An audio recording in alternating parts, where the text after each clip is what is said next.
Ama kweli wenga waamini. Mwini nimependa na kibanda natengeneza sasa. Tutaniona mimi jamani. Ui. Sister. Sister mambo. Poa. Tamani sister, unajua nilikuwa nimekaa hapa toka upo kule, nilikuwa nakusubiria wewe. Nipata japokuwa sekunde 2-3 hivi za kuzungumza na wewe. Ulikuwa unasubiria mimi? Yeah, nakusubiria wewe. Ongea haraka na. Kusema kweli sister, nilikuwa kupenda sana. We, koma. Samahani. Mwili wangu huu unaouona ni hekalu la Roho Mtakatifu. Na sio mwili wa kuchezewa na wanaume wahuni kama wewe. Usiniambie maneno yako kipumbavu. Nimekaa muda wote hapa na kusubiria na kusikiliza, najua unaongea jambo la maana. Kumbe unaongea upumbavu. No sister, yani. Samahani, tuheshimiane. Ila wewe nitafanya namna yoyote nitapata namba yako. Na kitu ambacho ngoja kufanya utakaa uamini.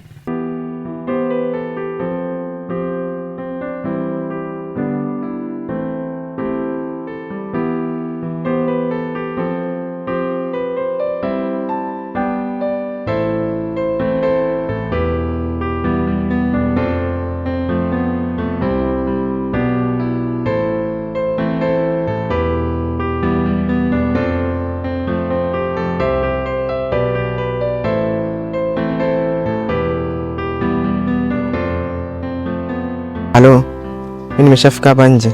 Fanya haraka utoke, kwa sababu tunachelewa kanisani. Basi sawa, fanya haraka.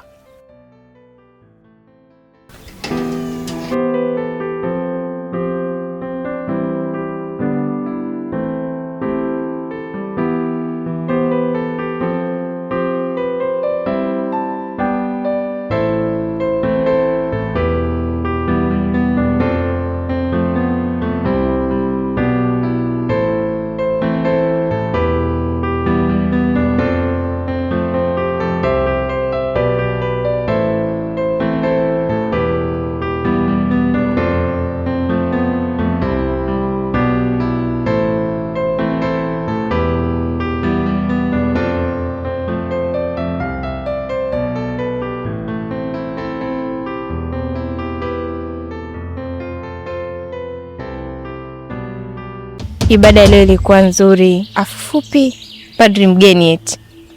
Maana hata mimi huwa napenda kuja kanisani sana. Kumtumikia Mungu ile ina faida. Kwa mfano kama sisi vijana hivi, nitakuwa tumtumikie Mungu kabla hujatujia. Yaani tokea mimi nimeanza kuja kanisani, mambo yangu yanaenda sana. Yaani hivyo. Yaani tuna ushuhuda mwingi, na ushuhuda mwingi jamani, kwanza nianze kumtumikia Mungu. Bado mdogo. Mambo yangu sasa hivi yanaenda vizuri. Ndiko kwanza kilazo kwa darasani. Sasa hivi silali mpaka tone la mwisho, mwalimu ameingia ameanza mpaka natoka. Naelewa sasa hivi vizuri. Nikombe tu nakumbuka kwamba kabla sijaanza kusoma namtanguliza Mungu nikimaliza. Kwa damu kunikata jana vile mazingira ni gani? Kumbe uko na mazingira na ucha Chiboi. Au sio? Kama jamaa. Hata simfahamu. Kwa nini unaonekana kwa sababu ni chama cha Chiboi? Sikufahamu. Wewe kunijua mimi nakusuni mshamba cha Chiboi Mbugiro, utaniambia nini? Haimaanishi kumtumikia Mungu nionekane mimi mshamba. Mimi mwenyewe mbaya. Nilikuwa huko. Sema sasa hivi namshukuru Mwenyezi Mungu amenitoa huko. Kumbuka, mtoto wa nyoka ni nyoka. Hivyo tuheshimiane brother. Wewe ni mshamba kama shamba nyingine. Afu dakika mwisho nje ngoja tena umekana wewe mchumba sehemu yote. Nitakuvuruga kichwa brother. Mimi mchanganyikio michizi. Sio leo. Kafu kwa ndio mchumba mimi ni wapenzi. Utake usitake. Kwa namna yote mimi ni wapenzi. Wewe mboi. Nimemaliza. Kukutana naye tusikumbuke kumpa nafasi ya kuzungumza. Akaniambia mambo yake ya kipumbavu, mimi nikamkatia, nikamwambia sitaki hata kumuona.